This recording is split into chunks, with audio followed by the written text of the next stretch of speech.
Bismillahirrahmanirrahim. Alhamdulillah. Wassalatu wassalamu ala rasulillah wa ala alihi wa ashabihi wa man wala. Bapak-bapak, ibu-ibu, saudara-saudara sekalian, Assalamualaikum warahmatullahi wabarakatuh. Kita akan membahas malam ini. Yang akan kita bahas adalah soal zakat. Yang pertama yang kita akan uraikan adalah apa itu zakat, apa itu sedekah, dan apa itu infak. Kita terkadang di Indonesia ini, atau saya paling tidak, terkadang melihat apakah di masjid, apakah di ini, itu ada 3 kotak. Ada yang namanya kotak infak, ada kotak zakat, ada kotak sedekah. Saya bingung, kok 3? Itu kalau kotak zakat jelas ya, zakat itu adalah harta tertentu yang wajib ditunaikan. Harta itu tertentu jenisnya, tertentu kadarnya, tertentu waktu pengeluarannya, dan tertentu siapa yang diberikan. Itu zakat. Sedekah itu dalam pengertian umum, kita akan lihat nanti dalam pengertian agama apa. Sedekah itu adalah sumbangan sukarela. Nah, infak apa? Saya sekarang punya uang. Saya akan berikan, kalau ada 3 kotak itu, kalau zakat saya masukkan di zakat. Kalau sedekah, saya masukkan di sedekah. Kalau infak, apa ini? Apa perlu ini ada kotak infak?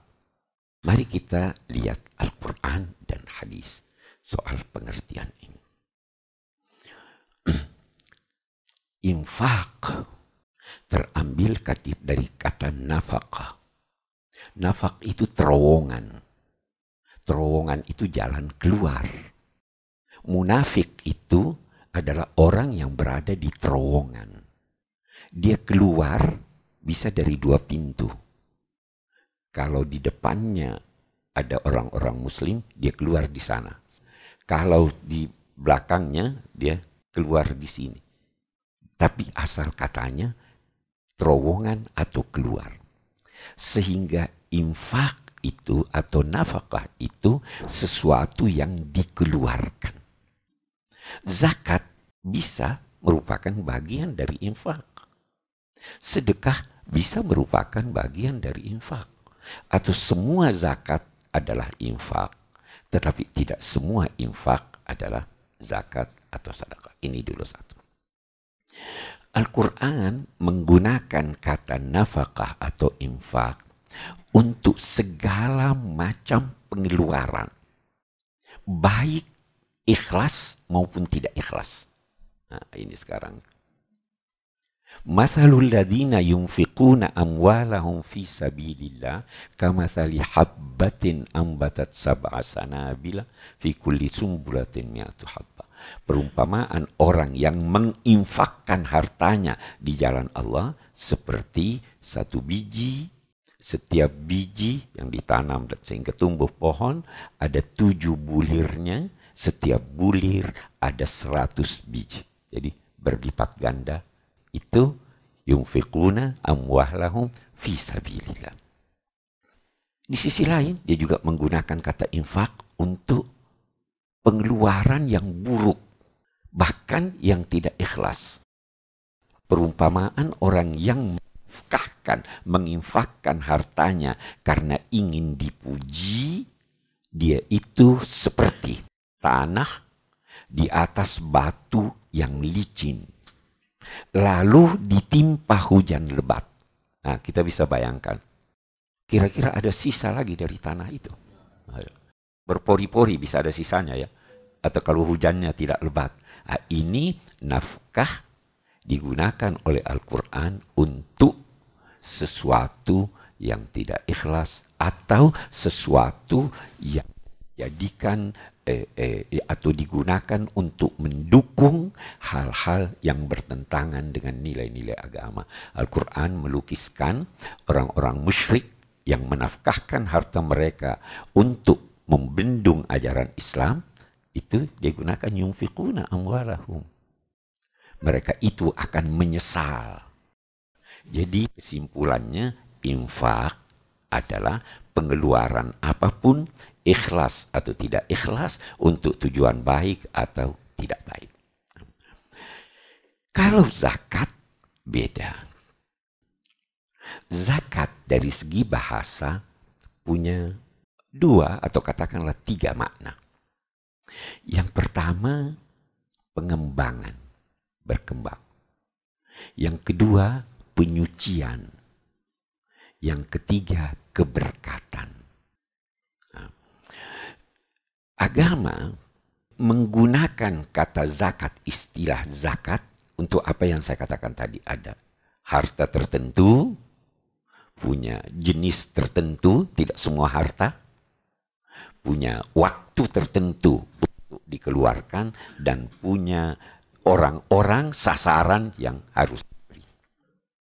Penamaannya sebagai zakat karena dengan zakat itu menjadi suci harta yang dimiliki.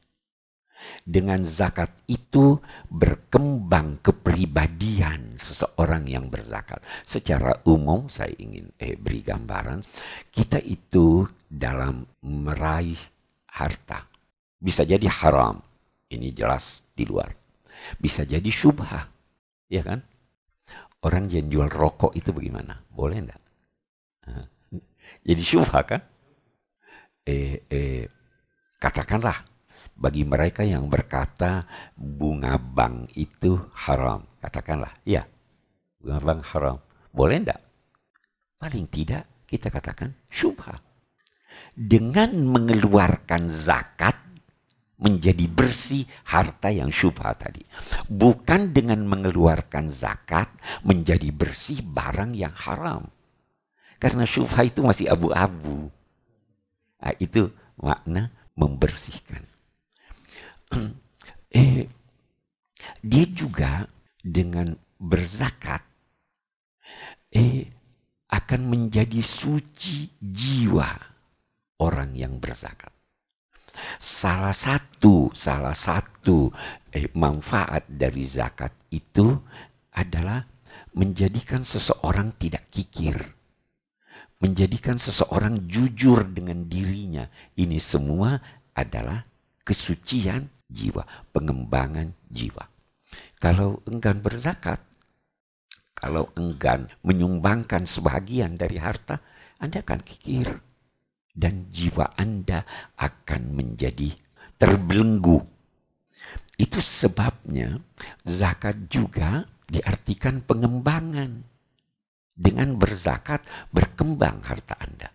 Dengan berzakat berkembang kepribadian Anda menuju sesuatu. Kita ambil contoh.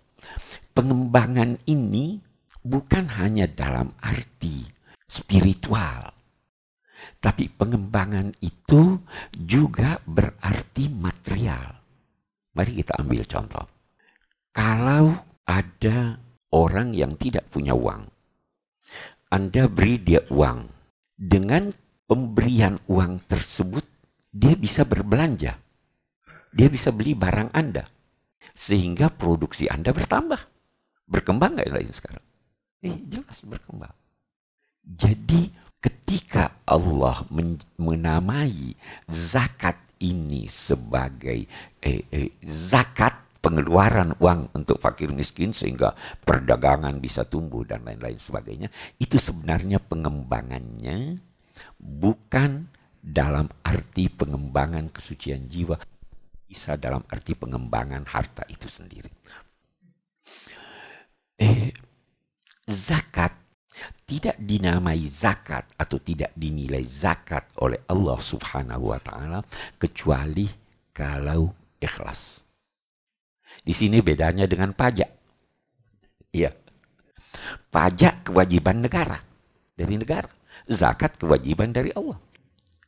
Kalau Anda keluarkan zakat, maka dijanjikan bahkan terbukti berkembang uang itu. Kalau Anda keluarkan pajak, Anda merasa hilang uang saya. Itu perbedaan-perbedaan yang terkadang kita tidak sadari. Ya kan? Oke. Saya beralih ke sedekah, sedekah. Sedekah terambil atas benar.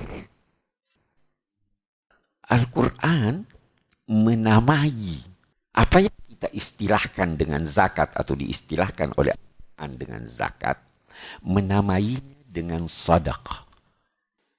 Khudz min amwalihim sadaqah tutahhiruhum wa tuzakkihim biha. Ambillah wahai Nabi Muhammad dari harta mereka itu zakat.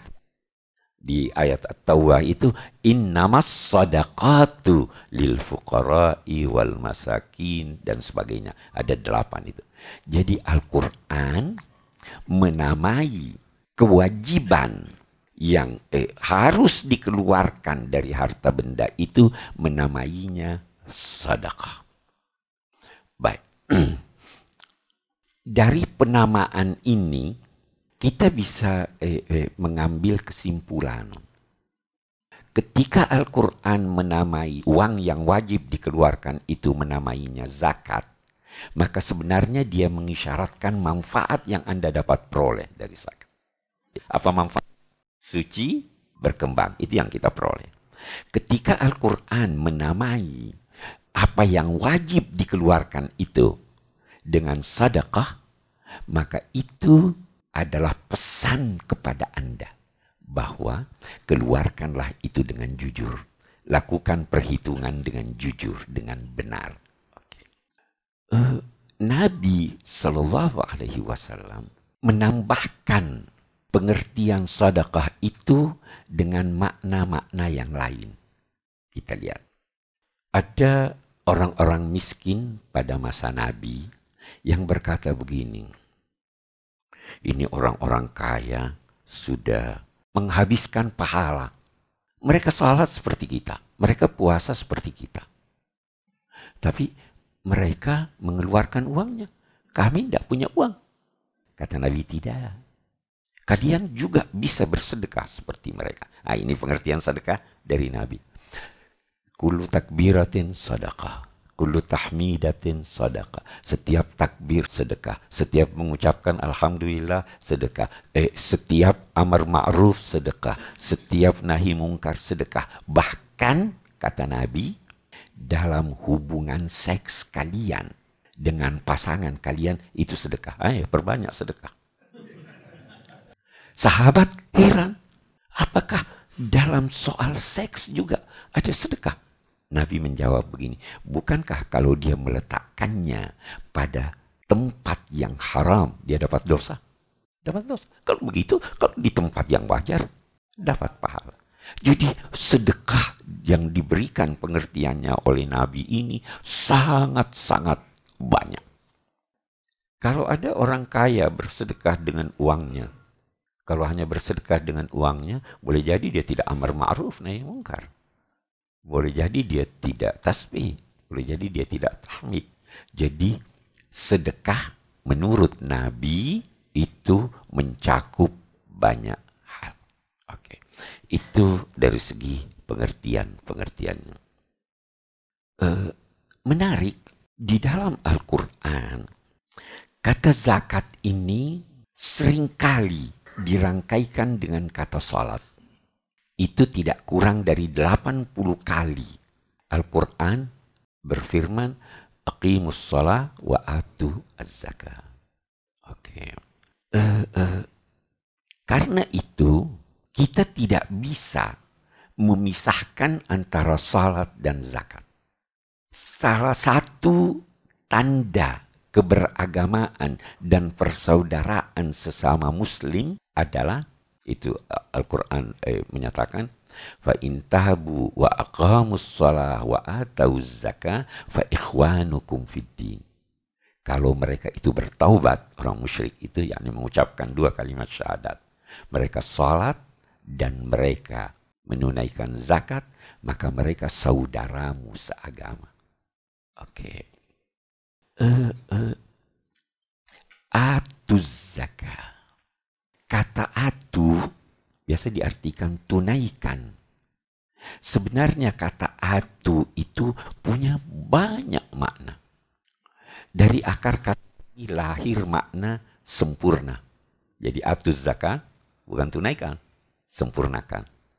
Dari kata atu lahir makna antar. Jadi jangan tunggu orang miskin datang minta. Saya sering berkata, jangan jadikan bulan Ramadan pameran kemiskinan. Antar dia. Kalau Anda tidak bisa antar dia, suruh orang lain. Itu sebabnya ada amil yang bertugas mencari siapa yang butuh lalu mengantarkan kepadanya. Karena ada orang yang butuh malu minta. Ada kan? Al-Quran berkata, kamu kira mereka orang yang tidak butuh, orang yang kaya, karena enggan minta. Nah, ini tugasnya amil nih. Cari orang yang butuh itu. Oke. Jadi itu atu. Ada hal yang menarik. Ulama-ulama berkata bahwa zakat baru diwajibkan ketika Nabi berada di Madinah pada tahun kedua Hijrah. Jadi sebelum itu belum wajib.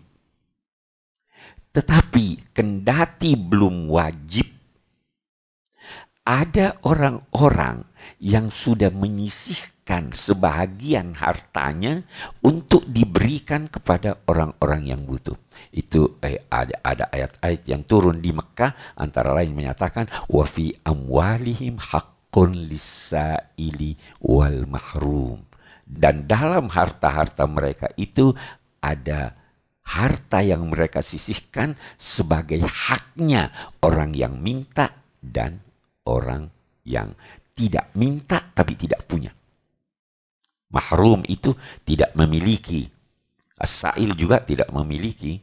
Sehingga yang minta atau yang tidak minta. Jadi memang salah satu bentuk atau manifestasi dari persaudaraan itu, persaudaraan apapun, Anda bisa berkata persaudaraan sekemanusiaan, persaudaraan seagama, persaudaraan seketurunan, macam-macam. Salah satu bentuknya adalah memberi. Itu sebabnya juga di surah Al-Baqarah ayat 177 itu dikatakan bukannya kebajikan itu hanya menghadapkan wajah ke timur dan ke barat. Dia ada sebutkan wa atal mala ala hubbihi. Dia memberikan harta padahal dia suka harta itu. Jadi ada dua, ada zakat yang wajib, ada lagi sedekah itu tadi.